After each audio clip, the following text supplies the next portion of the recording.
Assalamualaikum warahmatullahi wabarakatuh. Perkenalkan, nama saya Ahmad Abdillah, mahasiswa Fakultas Teknik Prodi Informatika Universitas Tanjung Pura dengan NIM D1042191008. Pada kesempatan kali ini saya akan mempresentasikan mengenai materi manajemen proyek perangkat lunak yang telah diberikan.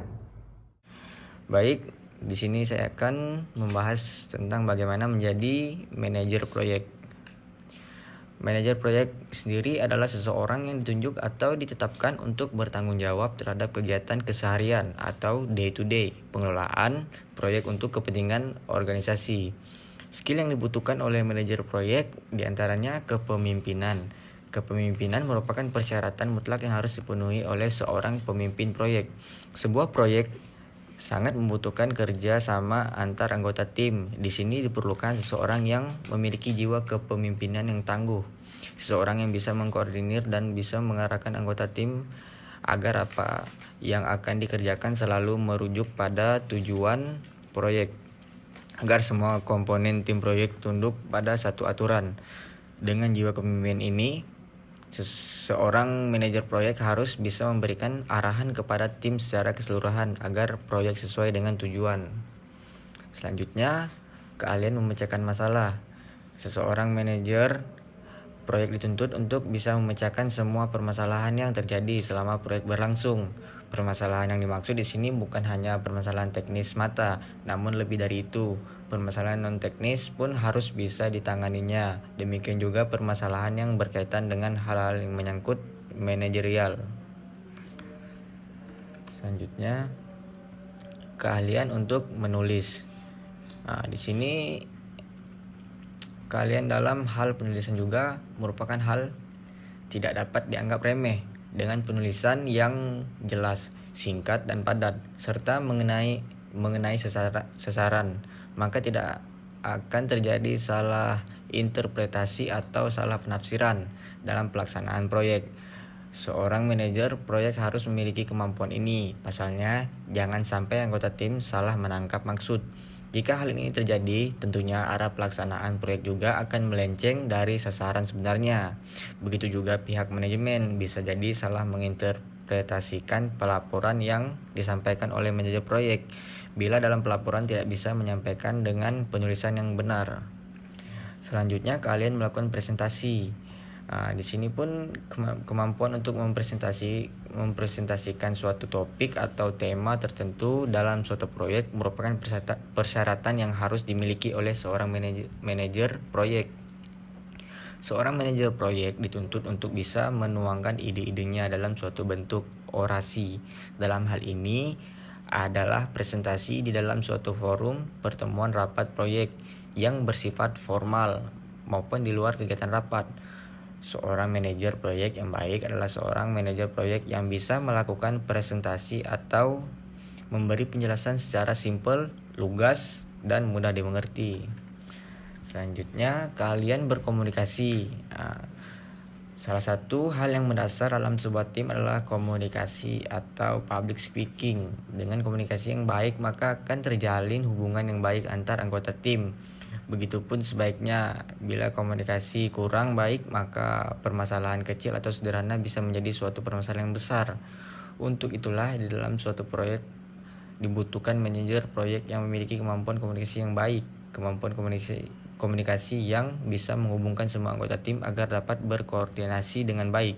Disinilah diperlukan koordinator komunikasi yang baik bisa mengkoordinasikan semua anggota tim agar sesuai dengan tujuan proyek. Selanjutnya, kalian menjalankan tim. Tidak sedikit tim proyek yang memiliki keahlian secara teknis, namun tetap saja dalam mengerjakan sebuah proyek mengalami kegagalan. Salah satu penyebabnya adalah tidak adanya motor penggerak dalam sebuah tim. Kalian menjalankan tim adalah merupakan pekerjaan yang tidak mudah bagi seorang manajer proyek karena hal ini lebih berkaitan dengan faktor kemanusiaan, bukan faktor teknis suatu proyek. Untuk menjalankan tim, seorang manajer proyek harus memiliki karisma yang tinggi, harus memiliki wibawa.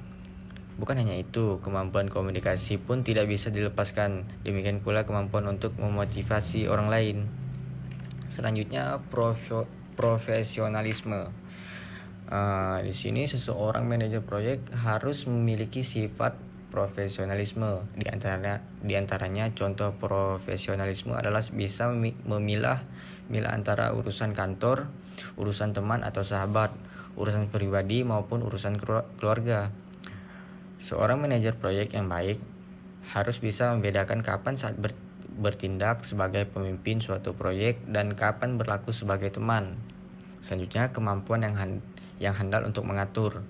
Di sini tidak semua orang memiliki kecakapan untuk mengatur, meskipun orang tersebut kemampuan teknis yang tinggi. Kemampuan untuk mengatur orang lebih bersifat manajerial, lebih bersifat seni dan psikologi. Oleh karenanya, tidak menjamin bahwa seseorang dengan kemampuan teknis yang tinggi bisa mengatur orang atau tim yang dia pimpin. Kemampuan ini diperoleh lebih banyak di lapangan daripada di bangku kuliah maupun pengetahuan yang diperoleh melalui buku-buku. Selanjutnya, pengetahuan tentang manajemen proyek. Tidak kalah pentingnya, di samping kemampuan, kecakapan, keahlian atau skill yang telah dipaparkan sebelumnya, ada hal bersifat mendasar yang harus dimiliki oleh seorang manajer proyek atau pemimpin proyek, yaitu pengetahuan tentang manajemen proyek atau sering disebut dengan knowledge of project management. Hal ini tidak dapat dianggap remeh karena pengetahuan ini merupakan peta manajemen proyek. Seseorang yang ingin sampai pada tujuannya tentunya harus memiliki dan melaksanakan perjalanan sesuai dengan peta yang benar. Selanjutnya di sini ada pun tugas dan tanggung jawab manajer proyek, yaitu yang pertama mendefinisikan dan membatasi proyek dengan benar. Yang kedua, mengidentifikasi dan memilih sumber daya proyek, sumber daya manusia dan material. Yang ketiga, memimpin tim proyek pada setiap fase proyek. Yang keempat, mengestimasi dan membuat anggaran proyek. Yang kelima, mengidentifikasi dan mengelola semua isu dan risiko pada sebuah proyek. Yang keenam, membuat dan mengelola perencanaan proyek. Yang ketujuh, mengelola semua perubahan yang terjadi pada sebuah proyek. Yang kedelapan, meyakinkan bahwa semua penugasan dan deliverable proyek tetap berada pada track atau jalurnya dan tidak melebihi biaya yang telah diterapkan.